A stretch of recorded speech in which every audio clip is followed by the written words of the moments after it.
Alors, si c'est bon pour tout le monde, on va pouvoir commencer. Voilà, bonjour à tous, bienvenue pour cette nouvelle conférence ici à Polytech. Stockage d'énergie à base de batteries de seconde vie, je le disais à l'instant. On va donc parler d'un sujet qui, curieusement, est parfois peu évoqué dans la médiatisation des véhicules électriques, c'est celui de la seconde vie des batteries.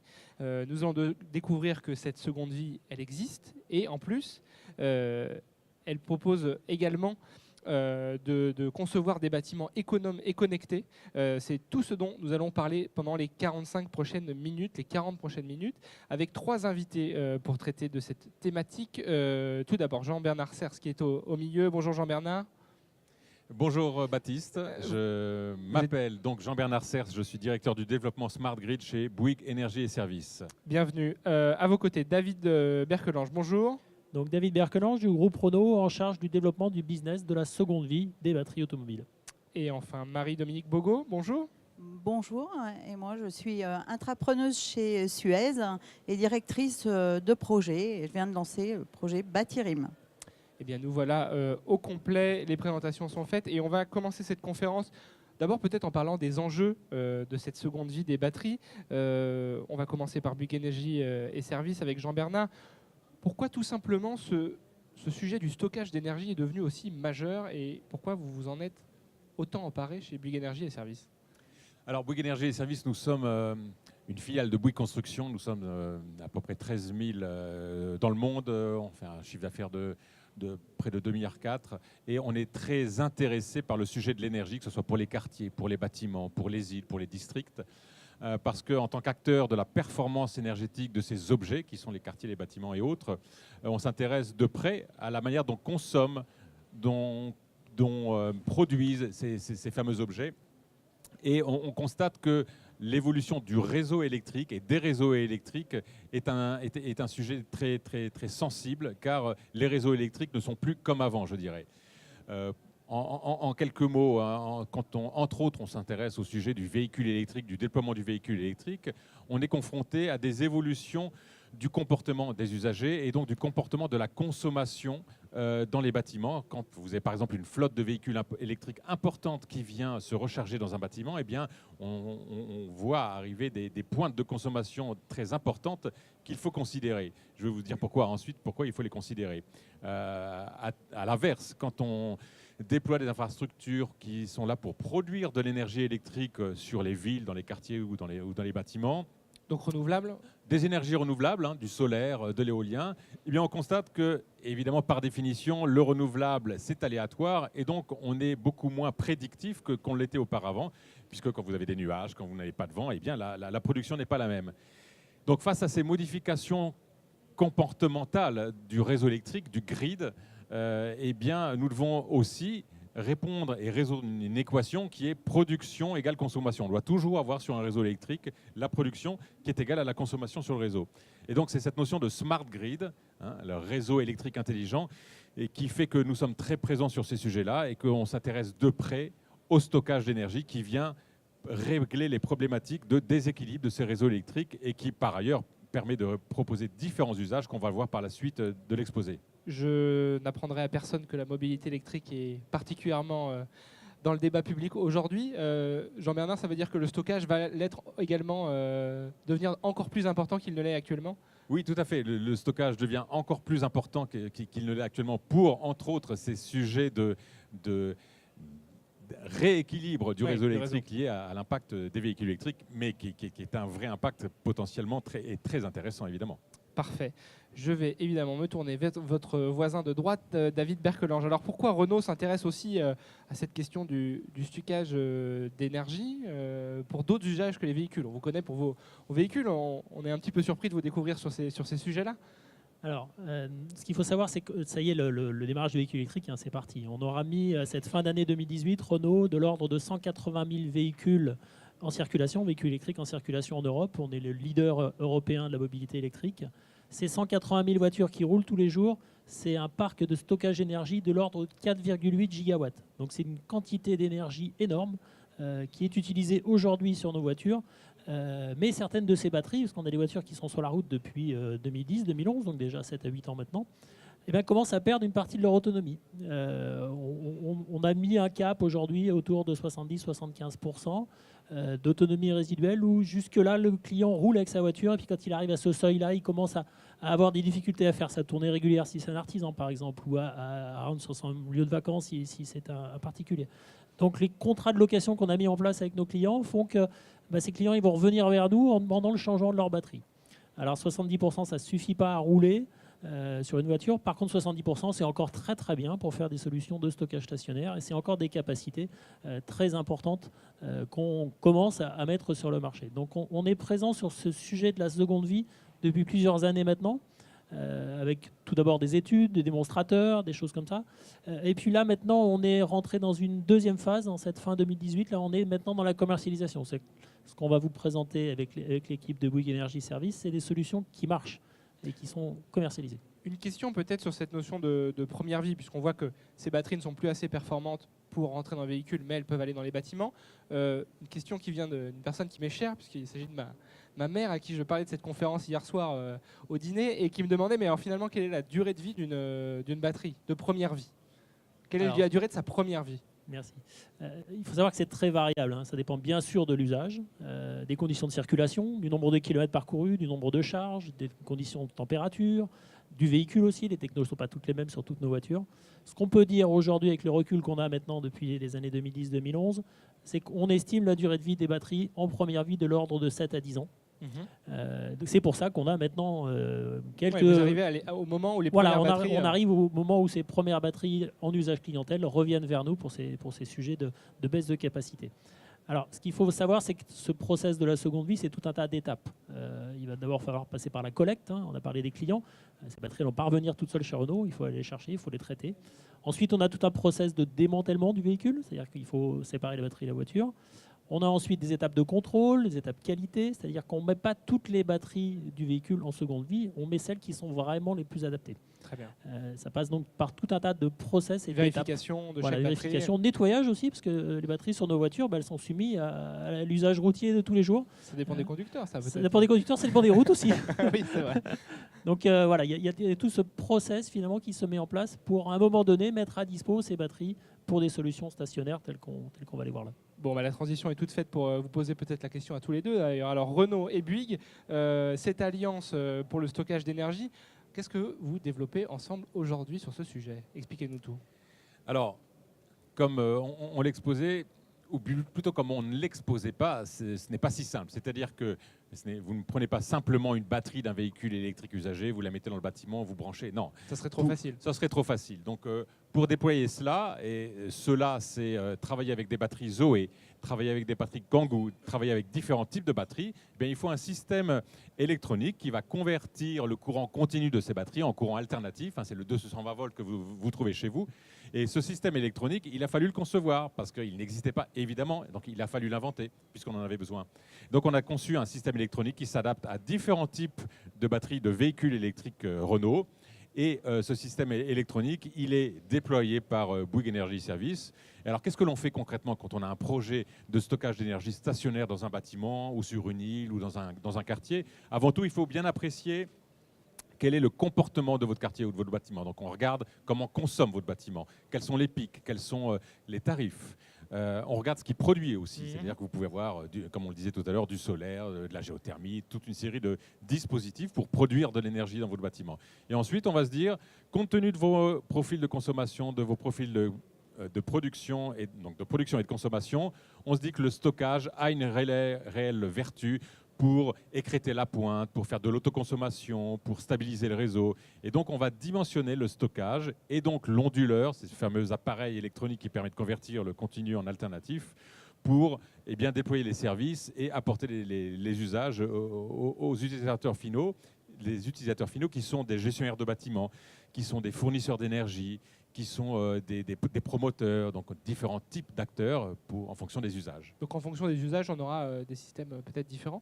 J'imagine qu'il y a une intelligence derrière cette mise en place. Ah oui, il y a de l'intelligence parce qu'il faut savoir qu'un système de stockage, ce n'est qu'une brique, mais d'un dispositif composé d'unités, comme je le disais, de production, de consommation. Et donc, on déploie ce que l'on appelle un EMS, Energy Management System. C'est un organe, c'est le chef d'orchestre en fait de toute cette infrastructure de consommation, production et stockage. Et lui regarde combien coûte l'électricité à un instant donné, quelle va être la météo, combien je vais produire d'énergie, quel va être mon taux d'énergie renouvelable, combien je vais consommer, à quel moment. Et en fonction de tous ces items, il va dire à un moment, je vais stocker l'énergie parce qu'elle n'est pas chère, ou bien parce que je peux la produire à tel moment, ou bien parce que sur le réseau, elle n'est pas chère. Et à un moment, je vais déstocker de l'énergie parce que j'en ai stocké suffisamment et j'ai un besoin d'appel de puissance conséquent sur mon réseau. Donc l'EMS, c'est la brique nécessaire pour piloter tout cet ensemble. Parfait. Alors, Renaud, Bouygues Énergie et Services, quel est le rôle de chacun peut-être dans cette solution? Alors Renaud, bien sûr, on va s'occuper de la batterie. Tout d'abord la collecte et puis la mise à disposition du système, vers le système. Et puis Bouygues Énergie et Services va se charger de la partie électronique dont a parlé Jean-Bernard. Donc la conception, la réalisation, l'installation sur site et puis aussi la maintenance et le suivi, le monitoring à distance ou sur place de ces batteries-là pour garantir que ce système-là, il fonctionne, mais il fonctionne sur la durée. Oui, il y a cette notion de durée, peut-être un mot là-dessus, Jean-Bernard. Il ne s'agit pas seulement d'installer, il faut aussi vérifier que le stockage fonctionne bien, que le système d'intelligence fonctionne bien, c'est l'idée? C'est l'idée, et c'est l'idée et de l'idée à la réalité, c'est-à-dire que le système de stockage n'est pas tout seul avec l'EMS, on pilote cet ensemble, c'est-à-dire qu'on a une supervision, elle peut être locale ou à distance, et en temps réel, on a une visibilité sur l'état de charge des batteries, la manière dont elles vivent leur deuxième vie, dont elles fournissent l'énergie, dont elles sont chargées, déchargées dans le temps. Donc on a des historiques et on a constitué une structure de support qui permet de superviser en temps réel nos installations électriques. Donc on pilote à distance le fameux EMS. On peut déclencher aussi en phase initiale des tests de charge, décharge pour voir comment se comporte le système. Et en mode run, c'est-à-dire que quand le système est opérationnel, on supervise l'ensemble de l'installation. Parfait. Alors, on a bien expliqué comment vous travaillez ensemble. Je vous propose peut-être d'illustrer un petit peu cette solution à travers une vidéo que vous nous avez ramenée. J'en profite pour dire, parce que je vois qu'il y a des gens qui sont assis au fond. On a quelques places devant, donc n'hésitez pas à nous rejoindre pour être quand même suivre cette conférence de façon plus confortable. Voilà, je vois des gens qui s'assoient. C'est très bien. Et on va essayer de lancer cette vidéo. Alors, peut-être ce qu'on peut faire, c'est lancer cette vidéo et puis je vous laisse, David et Jean-Bernard, nous la commenter éventuellement si vous avez quelques points à ajouter. Oui, alors cette vidéo est en sous-titrage français, mais on va l'agrémenter de nos propos oraux. Et alors, comme vous pouvez le voir bientôt, c'est-à-dire dans quelques secondes, sur l'écran qui s'affiche. Alors, attendez, il y a une petite subtilité technique, mais Pauline va nous sauver une fois de plus dans ces 4 jours de Polytech. Donc on va vous présenter le système et en l'occurrence, on va vous parler d'un projet européen qui a permis d'arriver à l'industrialisation de la solution de stockage dont il est question. Ce projet européen s'appelle ELSA et on va vous exposer. Et voici. Voilà, donc là c'est 10 secondes du slide qui présente notre sujet. C'est le générique. C'est le générique, voilà, avec un générique assez stable, comme vous pouvez le remarquer. Oui. Alors donc, là apparaît, vous allez le voir. Voilà. Merci. Donc, comme le dit la dame, oui, il faut baisser le son en fait. Voilà. Donc, elle indique que vous avez des énergies renouvelables qui apparaissent de plus en plus au niveau des districts, des bâtiments et des campagnes. Et que ces énergies, comme je le disais tout à l'heure, par définition, elles sont intermittentes. Donc, quand vous avez des nuages ou quand vous n'avez pas de vent, eh bien, votre production n'est plus la même. En parallèle à ces différences et ces alternances de production, le fameux déséquilibre entre la production et la consommation est vraiment à considérer quand on déploie des smart grids. Et donc, pour assurer l'équilibre, le stockage est la réponse aujourd'hui, la meilleure réponse sur le plan technico-économique que l'on a trouvé pour stocker et déstocker et jouer sur le réseau électrique afin de stabiliser et de compenser ces problématiques. Donc, on a conçu un stockage qui est modulaire, c'est-à-dire qu'on peut compléter et assembler différentes batteries de seconde vie pour proposer, en fonction des besoins, un système de stockage évolutif. Et c'est dans ce cadre-là qu'on a déployé, c'est grâce au projet européen qui s'appelle ELSA, que l'on a déployé une solution qui a été aujourd'hui industrielle et que l'on commercialise. Alors, on voit les nombreux partenaires du projet qui s'affichent. Avec toute une série de partenaires européens et qui nous ont permis de le délivrer sur plusieurs sites. Alors David, Quelques mots sur Elsa? Un mot Alors, sur Elsa, oui. Ouais, Elsa fait la démonstration finalement d'un système à la fois économique et écologique qui permet de stocker et de piloter des solutions de stockage d'énergie au plus près des clients. Donc on voit l'EMS là au-dessus.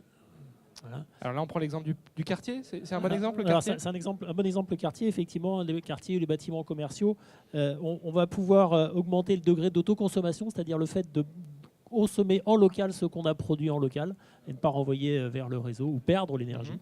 C'est un exemple. Si on, voilà, le taux d'autoconsommation, il assure l'équilibre entre la consommation et la production locale. Si on prend l'exemple, vous voyez les petits curseurs qui bougent là, si on prend l'exemple des bornes de charge véhicules, alors ce qu'on peut dire, c'est que quand on a plusieurs véhicules qui viennent se brancher en même temps, par exemple un matin à l'arrivée du bureau, tout le monde à 8 heures se branche, et ben à ce moment-là, il y a un pic de consommation. Les batteries, si elles ont été stockées, chargées plutôt la veille, et ben elles vont délivrer cette énergie qui va soulager le réseau finalement et absorber ce pic de consommation. Très bien. Voilà, On petite reprend. simulation de toutes ces voitures qui se branchent.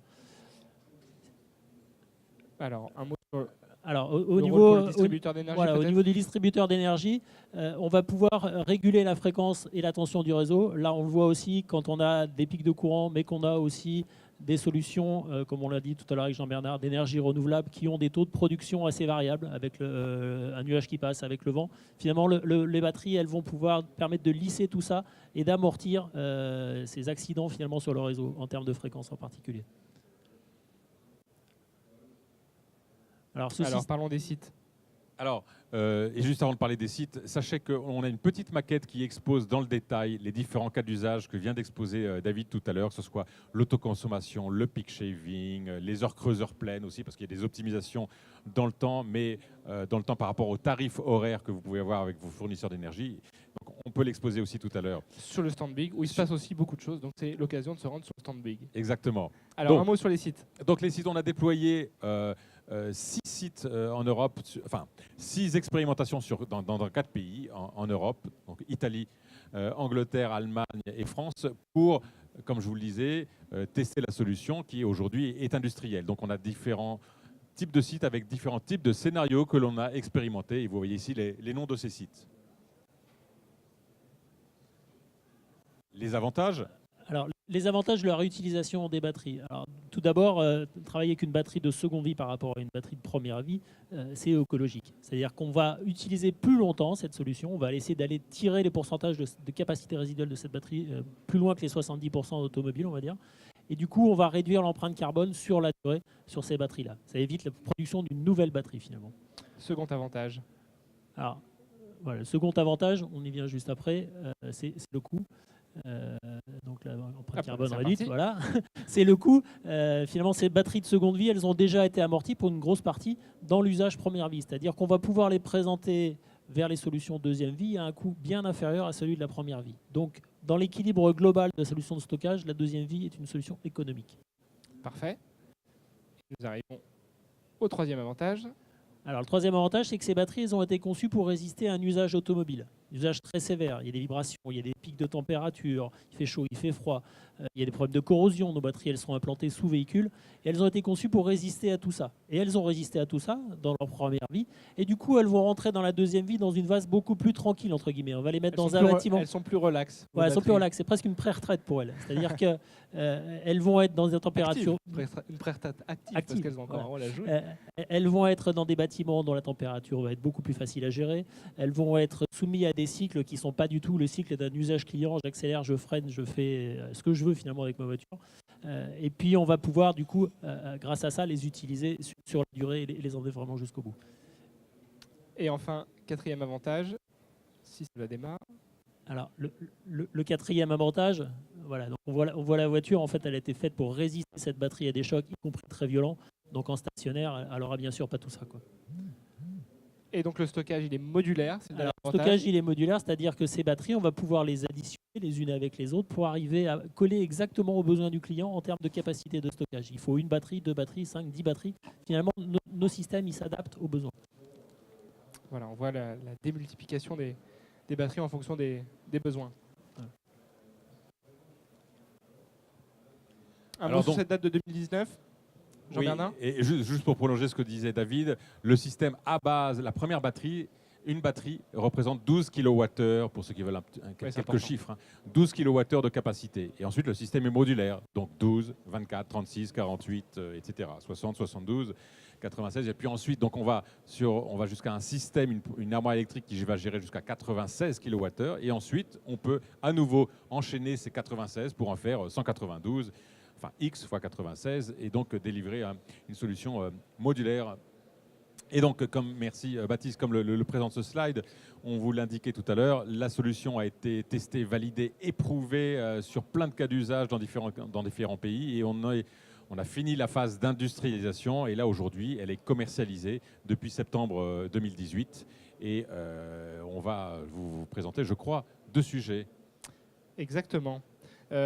Concrètement, ça veut dire que si parmi nos auditeurs du jour, il y a des collectivités et des élus, ils sont susceptibles de pouvoir s'équiper de cette solution récemment, ou des propriétaires. Comment ça va se passer, cette commercialisation? Oui, en fait, donc on a commencé même un petit peu avant septembre, on a anticipé les choses. Donc concrètement, vous venez nous retrouver, on étudie vos cas d'école, vos cas de figure, et ce que vous avez devant vos yeux, c'est un premier projet qu'on va déployer en complément aux 6 autres qu'on a évoqués à Porto Santo. Donc Porto Santo, une petite île au large de Madère, donc au Portugal, où on va déployer en T1 2019 11 batteries.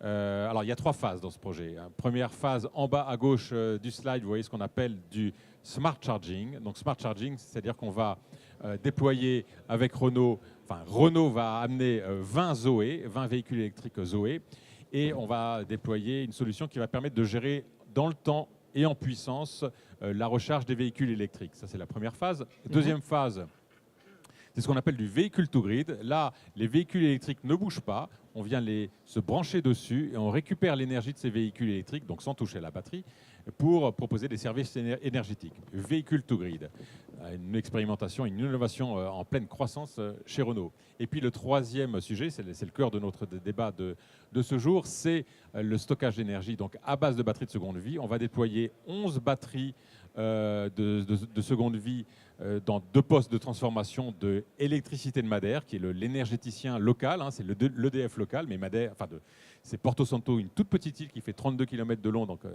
le producteur, c'est le distributeur, donc c'est un mix entre les deux, et notre client, donc c'est l'électricité de Madère, à qui on fournit ces 11 batteries. Et qu'est-ce qu'on va faire?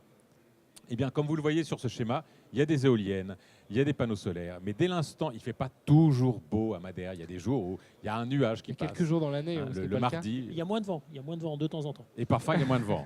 Donc, le jour où il y a moins de vent et le jour où le nuage passe, le mardi, eh bien, qu'est-ce qui se passe? Eh bien, la fréquence, par exemple, quand un nuage passe, diminue.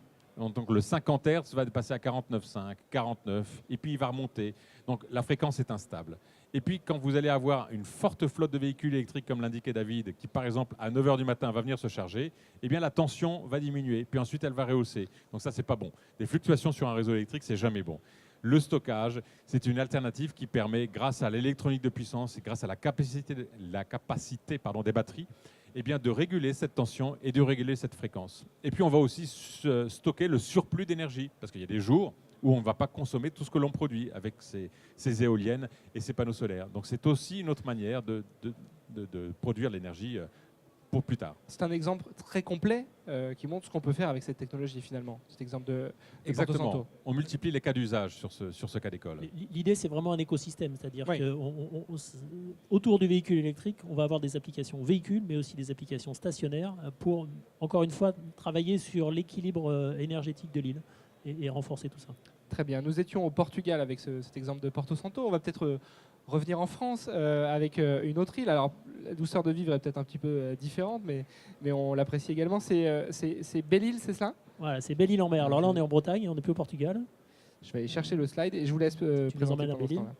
temps-là. Donc Belle-Île, c'est un projet un peu similaire à celui de Porto Santo. Il démarre un petit décalé par rapport à Porto Santo. Là, on est au tout début, aux premières étapes. Donc voilà, Belle-Île-en-Mer. Le voilà. Donc on a des acteurs locaux, on a appliqué finalement tous les décideurs de l'île et de la région, on a appliqué donc Renault et Bouygues Energy Services sur ce projet-là, et on va faire finalement sur cette île un projet qu'on a nommé Flex Mobile. L'idée, c'est bien une île mobile et flexible.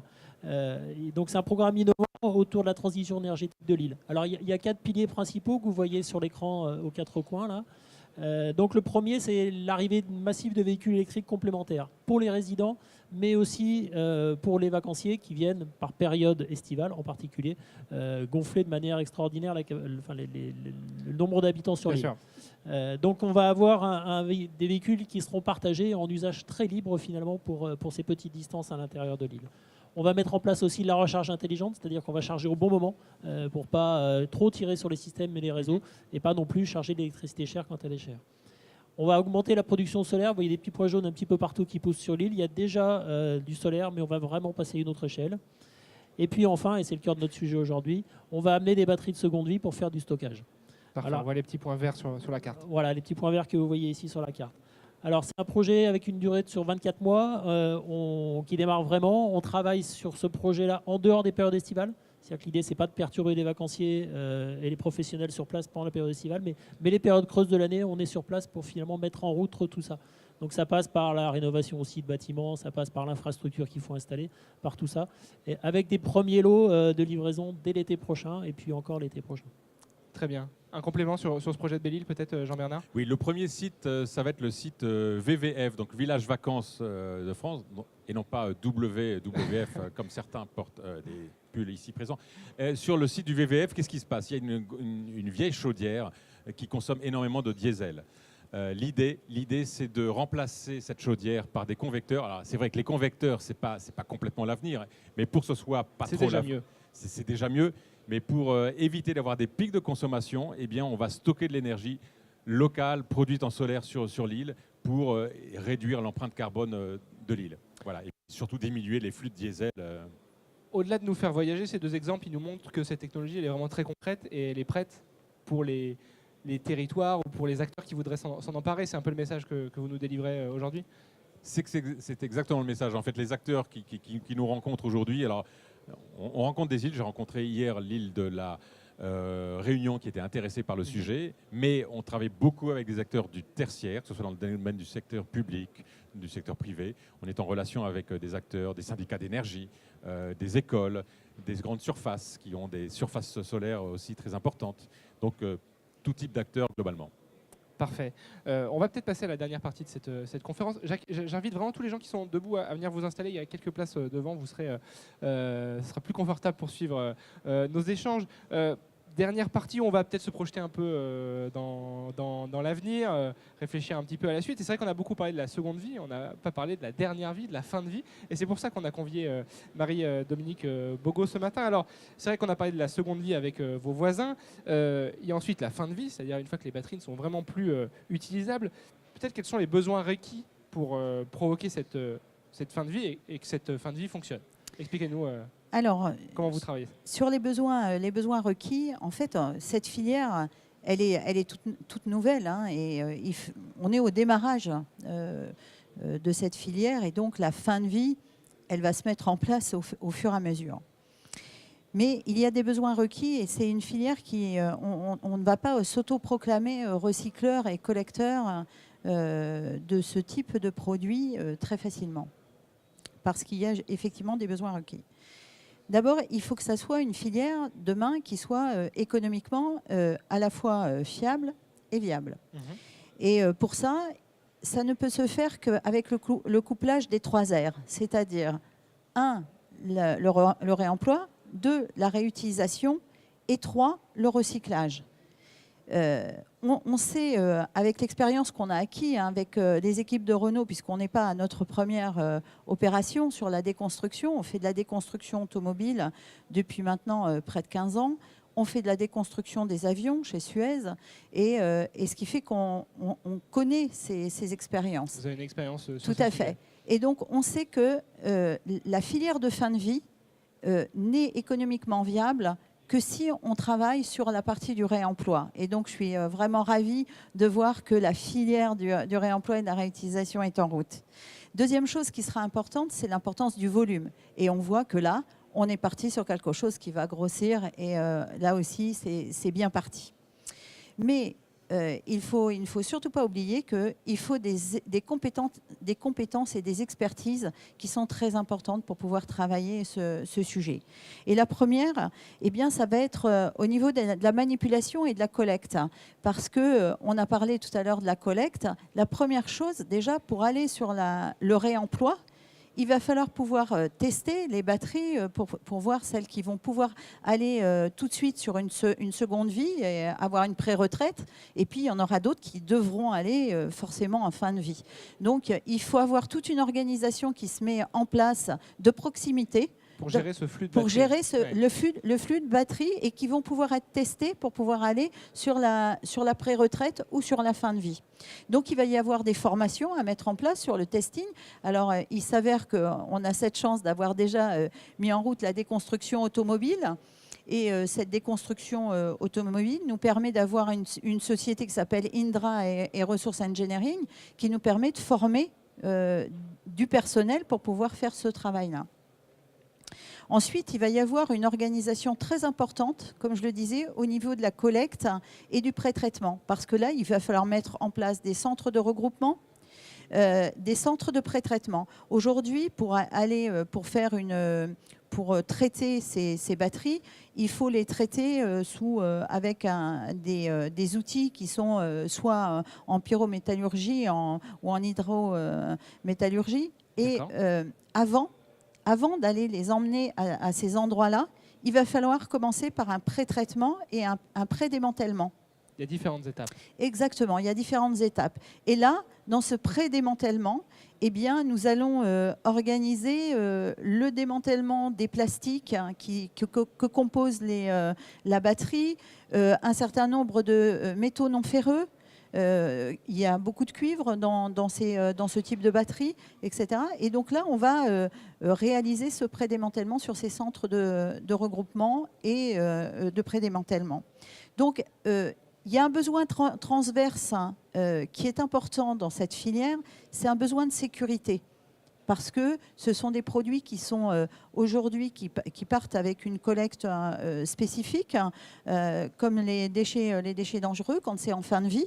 Et donc tout ça est à organiser de manière très précise. On ne recycle pas une batterie comme un papier carton ou plastique. Exactement. Parfait. Alors dans tous ces enjeux, dans tous ces besoins, j'allais vous dire, qu'est-ce qu'apporte Suez finalement ? Alors Suez, par rapport à cette expérience, on a déjà cette compétence de la déconstruction, comme je le disais, des avions, de l'automobile, qui va nous amener à pouvoir organiser cette filière de pré-traitement de la batterie. Ensuite, on a les usines qui correspondent à ces produits, c'est-à-dire pour les plastiques, pour les métaux non ferreux, pour les câbles. Aujourd'hui, on a 2 usines qui font du cuivre, à 99,9% de pureté avec Nexans. On a 4 usines de plastique en France et on a plusieurs en Europe. Et on est capable d'accompagner Renault et Bouygues sur ce sujet, des produits qui vont pouvoir être démantelés et à la fois sur l'organisation à mettre en place, comme je le disais, avec la déconstruction que nous avons déjà expérimentée. Et on aura donc des personnes qui seront susceptibles de pouvoir former les équipes à la fois dans les garages Renault pour mettre en route le système, mais aussi sur nos centres de regroupement et de démantèlement. Sur les différents maillons de la chaîne dont on parlait tout à l'heure. Tout à fait. Et après, bien sûr, il y aura les acteurs de la fin de traitement. Et là, ce sont des grosses usines qui sont déjà connues, de type Umicore, pour ne citer que, ou Sarp, pour Veolia, qui ont des usines de fin de traitement de ces produits-là. Voilà. Parfait. Mais ce n'est pas la première étape et la plus complexe à mettre en place parce que c'est toute une organisation de proximité qu'il faut mettre en place. Et qui, j'imagine, va monter en puissance avec la montée en puissance des Tout à véhicules fait. électriques dont on parlait Tout à fait. juste avant. Et donc nous, chez Suez, on étudie actuellement avec les équipes de Bouygues et Renault comment on va mettre en route cette organisation. David et Jean-Bernard, peut-être une réaction sur le oui, recyclage. on étudie effectivement ce cycle complet et on travaille déjà, en compris avec Suez, là, pour la collecte dès aujourd'hui. Une des sources importantes de nos premières batteries qu'on met en seconde vie, c'est des véhicules de la Poste, nos petites voitures jaunes que vous voyez tous les jours devant vos maisons, là, qui pour les premières arrivent à leur fin de cycle de première vie et qui sont une source importante pour la seconde vie. Et ces véhicules, finalement, aujourd'hui, sont collectés et groupés, en particulier vers le site Indra de Suez à Romorantin, qui est un site spécialisé dans la déconstruction automobile et qui va traiter de la massification. Finalement, on ne va pas parler d'une voiture, on va parler de 10, 50, 100 voitures. Et cette source-là est une source importante aujourd'hui de batteries pour nous et pour ces sujets seconde vie. Parfait. Jean-Bernard, sur le même sujet. Sur le même sujet, nous sommes filiale de Bouygues Construction, mais de plus en plus, Bouygues Construction s'intéresse à la déconstruction. Et donc, le partenariat que l'on évoque avec Suez, il est très structurant depuis un certain temps. On a noué ce partenariat dans un premier temps sur la déconstruction des bâtiments, c'est-à-dire qu'on traite les déchets des bâtiments et on va jusqu'au sujet de l'économie circulaire dans les bâtiments. On poursuit aujourd'hui avec ce sujet des batteries de seconde vie, la déconstruction, du moins le recyclage des batteries. Et c'est avec grand plaisir que s'enrichit ce partenariat entre Bouygues Construction et Suez pour le bien de la planète. Parfait. Avant de passer aux questions de la salle, juste une question pour tous les trois, une réaction à tout ce qui a été dit. Et puisque je parlais de se projeter un peu dans l'avenir, sur ces sujets de seconde vie, c'est une vaguelette qui nous attend, c'est une lame de fond. Enfin, comment vous jugez l'importance du marché, David, Jean-Bernard et puis Marie-Dominique également? La vaguelette, elle est passée. On l'a eu. On l'a eu, c'était les démonstrateurs. Hein. On en a montré quelques exemples ici. On en a d'autres aussi. Renault a d'autres partenariats aussi sur ces sujets-là.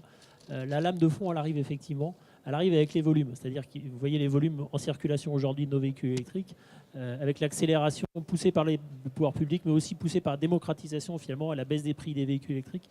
Finalement, ces batteries-là, on va les retrouver toutes en seconde vie dans 5, 10 ans, oui, en fonction des parcs roulants. Donc il y a vraiment un sujet important là, avec beaucoup de matière et beaucoup de capacités de stockage qui vont arriver dans les années à venir.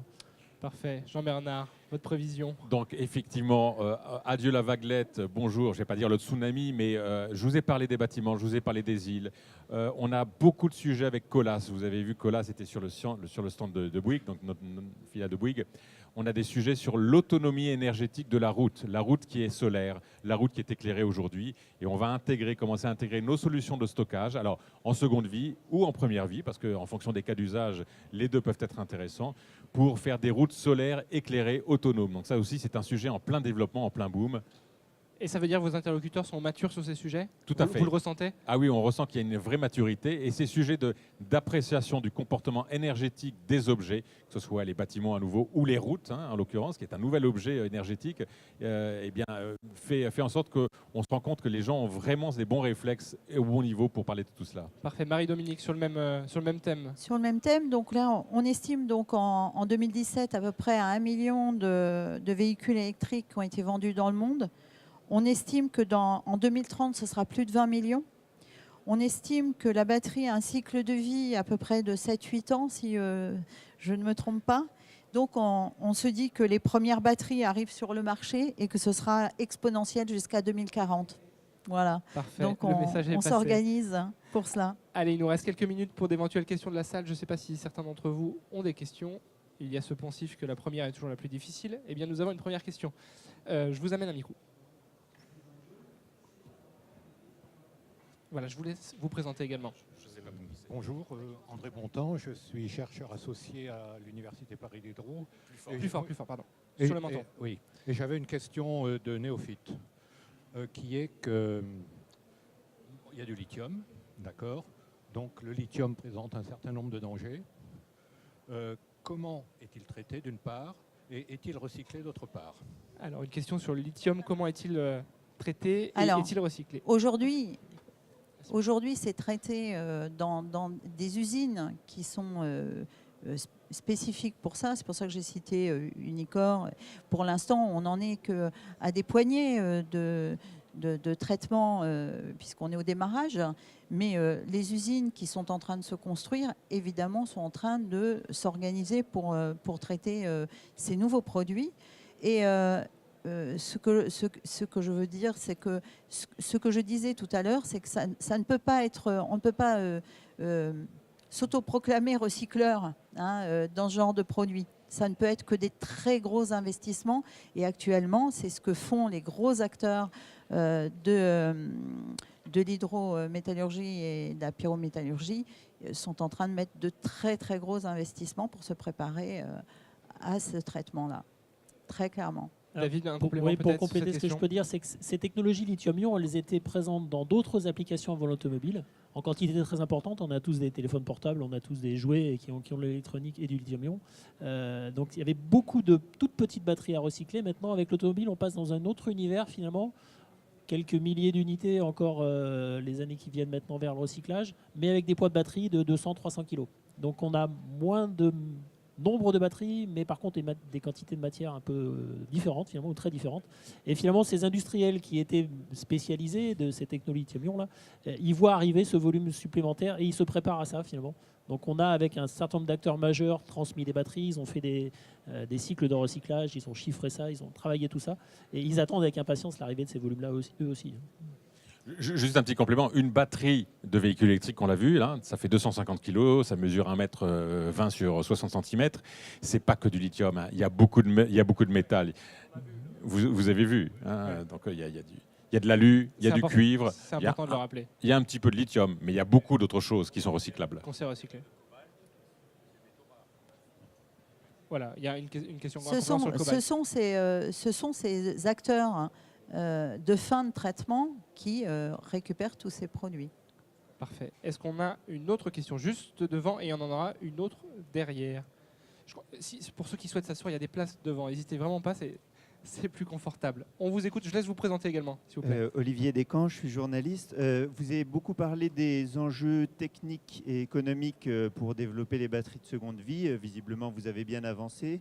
Quels sont les enjeux réglementaires que vous n'avez pas du tout abordés? Est-ce que aujourd'hui, clairement, la demande peut émerger, ou est-ce qu'il faut déjà lever un certain nombre de verrous?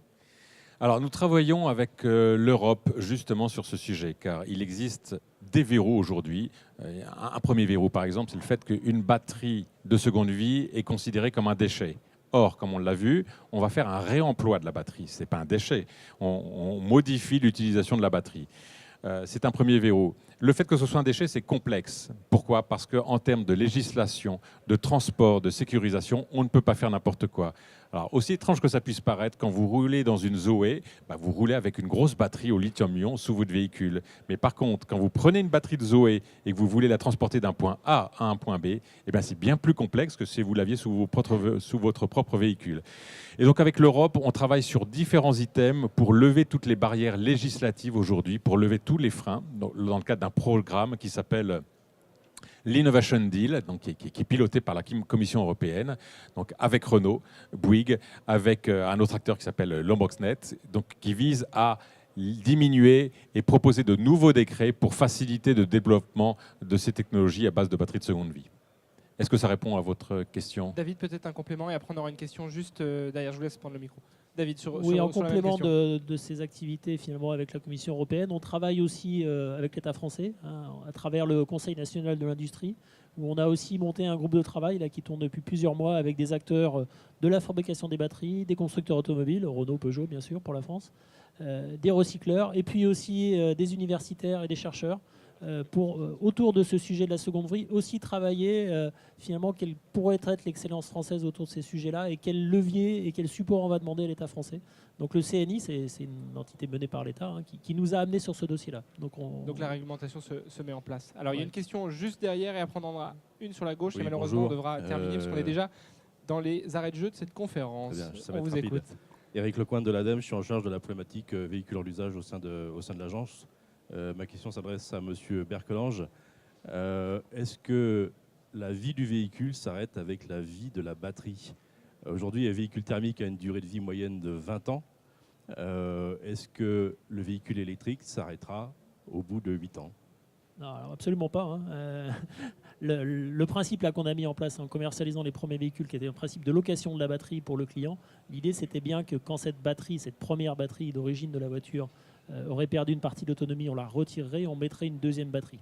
Donc c'est effectivement ce qui se met en place et on est bien parti sur des durées de vie de nos voitures équivalentes, voire même peut-être supérieures à celles d'un véhicule thermique. Pourquoi On- supérieur? Parce que les véhicules souffrent ben, moins. Ils souffrent moins. C'est-à-dire que ce qu'on voit aussi, c'est que les gens qui conduisent des véhicules électriques ont une conduite beaucoup plus apaisée. Alors, probablement pour aussi Plus travailler. apaisée que celle du conducteur de la navette de Polytech, parce que je ne sais pas si vous avez expérimenté ce matin, mais c'était quelque chose sous la pluie. Voilà. On voit aussi que nos prochaines générations de véhicules électriques, on l'a déjà vu avec la Zoé 40, la 41 kW qu'on a commercialisée il y a 2 ans maintenant, ont des autonomies beaucoup plus fortes et du coup des durées de vie de ces batteries et des usages finalement beaucoup plus longs aussi. C'est-à-dire qu'on imagine qu'à un moment donné, il va se mettre en place un monde du véhicule d'occasion autour du véhicule électrique et que ces batteries et ces voitures de première vie sortiront d'un premier usage, d'un premier client pour rentrer dans un deuxième usage, peut-être avec des circuits plus courts. Et du coup, on a vraiment des projections sur la durée de vie de la batterie qui sont au moins équivalentes à celles d'un thermique, voire supérieures. Parfait. Dernière question sur la gauche.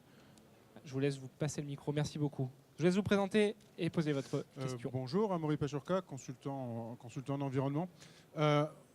On réagit ici un peu a posteriori, c'est-à-dire que Renault a produit la voiture, Bouygues travaille sur la solution de seconde vie et Suez Veolia travaille sur la solution de traitement.